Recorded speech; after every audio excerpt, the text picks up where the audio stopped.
वो रिंकिया के पापा रिक्शा चलाकर दिखा रहे हैं मोदी मोदी मोदी। चुनाव के समय पे हमें पाकिस्तान से खतरा क्यों होता है? आखिर चुनाव के समय में देश का हिंदू खतरे में क्यों आता है? जी बताइए कि जिस तरीके से भारतीय जनता पार्टी की अभी एक न्यूज आई थी जनसत्ता की रिपोर्ट के मुताबिक कि भारतीय जनता पार्टी की जो रैली हो रही है उसमें पब्लिक नहीं आ रही है और कई जगह पे जो है भारतीय जनता पार्टी को रैली कैंसिल करनी पड़ रही है। देखिए ऐसा है, रैली इसलिए कैंसिल करनी पड़ रही है जब इनके पास पब्लिक ही नहीं है।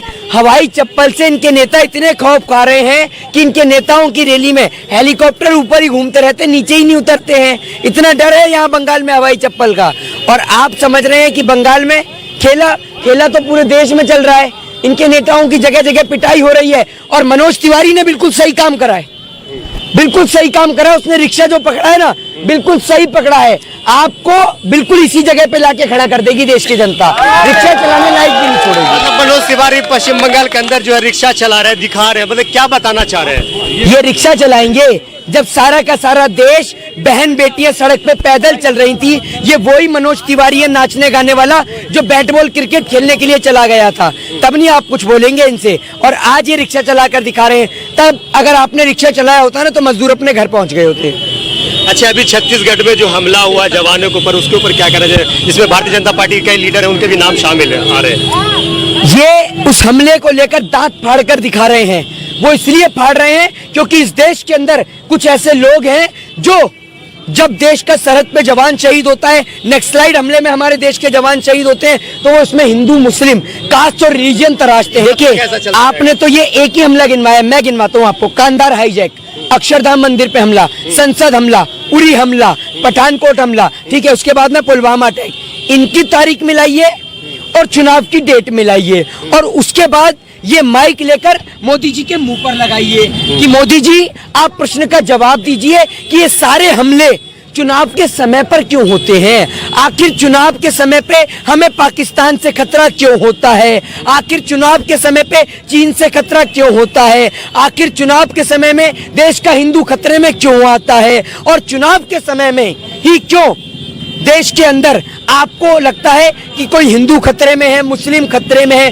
आपकी पार्टी का नेता कोई खतरे में क्यों नहीं आता? जब सब खतरे में है, प्रधानमंत्री हिंदू, कानून मंत्री हिंदू, वित्त मंत्री हिंदू, उत्तर प्रदेश का मुख्यमंत्री हिंदू, फिर भी खतरे में हिंदू। भैया कैसे है खतरे में, जरा बताइए। तो प्रधानमंत्री मोदी के ऊपर कभी टीका लगा हुआ देखा है क्या? कभी लगाया है उन्होंने तिलक? मैंने तो आज तक नहीं देखा। आपने देखा है कभी लगाते हुए? इतनी लंबी दाढ़ी तो रख ली है सेंटा क्लॉज के जैसी। जिस तरीके से हर गंजा चाणक्य नहीं हो जाता, उसी तरीके से हर दाढ़ी बढ़ा लेने वाला रविंद्रनाथ टैगोर नहीं हो जाता। एक मात्र महिला मुख्यमंत्री ममता बनर्जी है, तो क्या भारतीय जनता पार्टी नहीं चाहती है कि कोई महिला मुख्यमंत्री बने? महिलाओं को मुख्यमंत्री बनने की, महिलाएं अगर बीजेपी के राज में सुरक्षित हो जाएं तो आप बड़ी बात समझिए। इनका एमएलए कोई बलात्कार करता है बहन बेटियों के साथ, कोई इनका एमएलए अपनी गर्लफ्रेंड से मिलने के लिए जाता है और जब वहां पर गेट खटखटाया जाता है तो दूसरी मंजिल से छलांग लगा के कूद जाता है, टांग टूट जाती है जनाब की। इनका नेता ही है वो कथूरिया। ये राम रहीम, आसाराम, कुलदीप सिंह सेंगर, चिन्मयानंद, नित्यानंद को मानने वाले लोग हैं। और एक था हिटलर, जर्मन का तानाशाह, और ये भारत का एक तरीके से हिटलर का छोटा भाई झुटलर है, बहरूपिया है। ये सिर्फ झूठ बोलना जानता है और कुछ नहीं। शुभेंदु अधिकारी ने ममता बनर्जी को बेगम बताया और उन्होंने कहा कि ममता बनर्जी जो पाकिस्तान बनाने की तैयारी कर रही है, बना दी है। उन्होंने बेगम बोला तो आपको सवाल उनसे पूछना चाहिए, हमसे आपको शर्म नहीं आती? ममता बनर्जी सुनिए, अपने घर में बहन बेटी को वो बेगम कह के बुलाता है शुभेंदु अधिकारी? बताइए ना, कहता है क्या कि बेगम चाय लेकर अपनी बेटी से बोलता है बेगम चाय लेकर आ? आपकी बेगम नहीं है, पूरे देश की बहन है, दीदी है। और दीदी पे आंच आएगी तो उसके 1000 नहीं 1 करोड़ भाई हैं, ध्यान रखिएगा। अमित शाह ने कहा कि बंगाल के हर डिस्ट्रिक्ट के अंदर बम की फैक्ट्री है। अमित शाह ने कहा कि बंगाल के हर जिले में जो है बम की फैक्ट्री है। तो एक बात मुझे बताइए, पुलवामा में कैसे हमला हुआ जब आप कह रहे हैं बंगाल में बम की फैक्ट्री है? अभी नक्सलाइट हमला कैसे हुआ जब आप कह रहे हैं बंगाल में फैक्ट्री है? उत्तर प्रदेश में दंगे कैसे हुए ये तो बताइए। जो इतने सारे आपने देखा था वो बंदूक राइफल्स पकड़े जा रहे हैं, वो क्या था बताइए ना आप मुझे।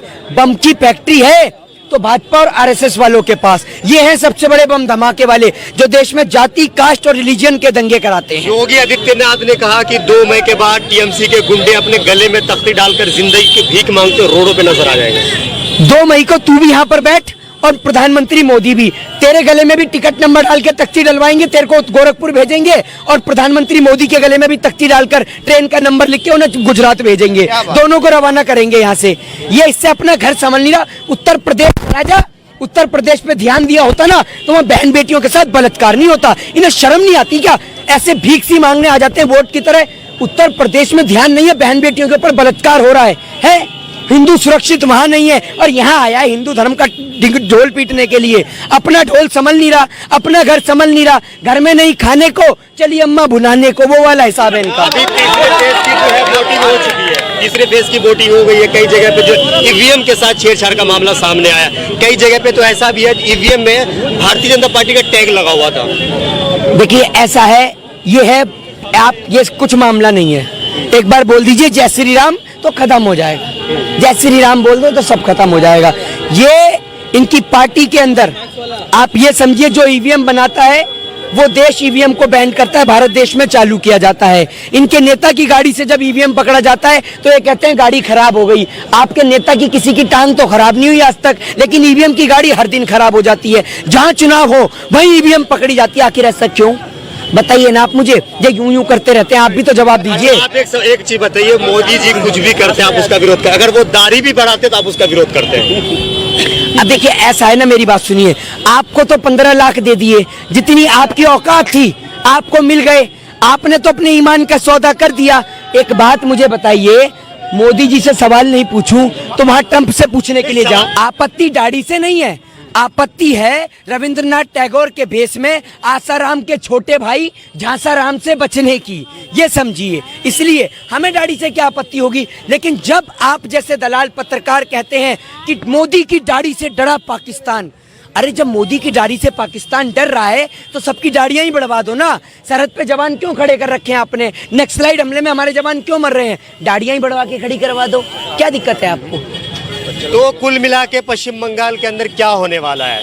भारतीय जनता पार्टी कह रही कि हम 200 सीट जीत रहे हैं, दीदी कह रही कि हम तीसरी बार यहाँ के मुख्यमंत्री बन रहे हैं, क्या होने वाला है? आप इतने दिन से देख रहे हैं, आपको अभी तक समझ में नहीं आया क्या है? या आपने भी भाजपा के नाम की अफीम चाट रखी है कि आपको सिर्फ मोदी मोदी मोदी, और बंगाल की जनता ने मोदी जी की दो दी दो दी दो दी दो दी, समझे?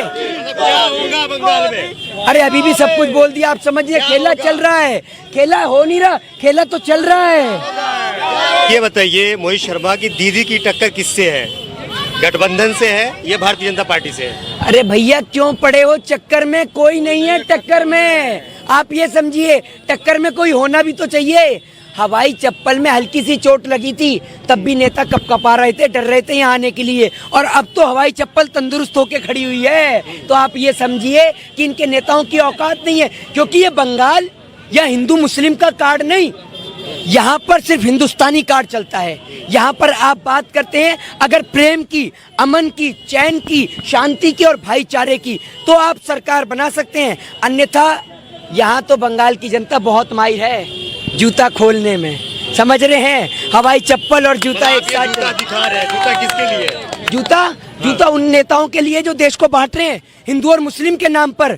जूता उन जैसे नेताओं के लिए जो बहन बेटियों की इज्जत आबरू लुटती है और खड़े होकर तमाशा देखते हैं। आपकी औकात नहीं होगी जूता चलाने की, लेकिन अगर हमारी बहन बेटियों की इज्जत और आबरू पे आंच आएगी तो हम जूता निकालना नहीं चलाना भी जानते हैं। ये बात मैं कह रहा हूँ आपसे। लोग किस नाम पे वोट करेंगे? मोदी के नाम पे वोट करेंगे या डेवलपमेंट के नाम पे वोट करेंगे? अरे मोदी जी ने कुछ करा होता तो उनके नाम पे वोट करेंगे। मोदी क्या लगा है? गवर्नर है मोदी, क्या है मोदी? सम्राट है, हिंदू हृदय सम्राट है, और हिंदुओं की बहन बेटी के साथ बलात्कार हो रहा है तब आपके मुंह में रसगुल्ला फंस जाता है? जो किसान बैठा हुआ है वो हिंदू नहीं है? क्या है वो? क्या है? मत करे, क्या है वो? धर्म ही नहीं है किसान का। किसान का तो कोई धर्म ही नहीं, उसमें हिंदू मुसलमान। हाँ, अगर कोई धरना दे दे उसका कोई धर्म नहीं है। अभी तो आप ये समझिए आतंकवादियों की लिस्ट में आप बैंक कर्मियों को भी शामिल कर दीजिए। बैंक कर्मी भी अभी धरने पे बैठ रहे हैं, हड़ताल पे। आपको शर्म नहीं आती भाजपा की दलाली करते हुए? कम से कम अगर, और मैं आपको एक बात हकीकत बता दूं, वो दिन दूर नहीं है देश के इतिहास में जिस दिन ये मीडिया के पत्रकार, छोड़ तो दीजिए जरा, जिस दिन इस देश के पत्रकार हाथ में माइक लेके कहेंगे माँ की कसम खा रहा हूँ इस बार तो सच्ची खबर दिखा रहा हूँ, लेकिन किसी को आपकी बात पे यकीन नहीं होगा। वो कहावत आपने सुनी है ना कि शेर आया, और जिस दिन शेर आता है उस दिन कोई नहीं आता। तो इतना भी इस तरह मत गिराइए। हम तो सच दिखा रहे हैं ना। आपका ही तो जनता क्या चाहती है वो हम दिखा रहे हैं। आपका सौतेला भाई है या सगा भाई है अर्नब गोस्वामी, उससे क्यों नहीं पूछते? वो रिंकिया के पापा रिक्शा चलाकर दिखा रहे हैं। अगर रिक्शा चलाने में इतना मजा आता है तो मेंबर ऑफ पार्लियामेंट की कुर्सी छोड़ के एक बैटरी वाला रिक्शा दिला दूं आपको, चलाएंगे? बताइए ना, इनसे पूछिए, चलाएंगे तो मैं दिलाऊंगा। आपने 15 लाख नहीं दिए ना, आपकी औकात है, लेकिन मैं आपको बैटरी वाला रिक्शा दे दूंगा अगर चलाएंगे तो बता दीजिए। फिर जना जा रहा है, चलिए खत्म करते हैं।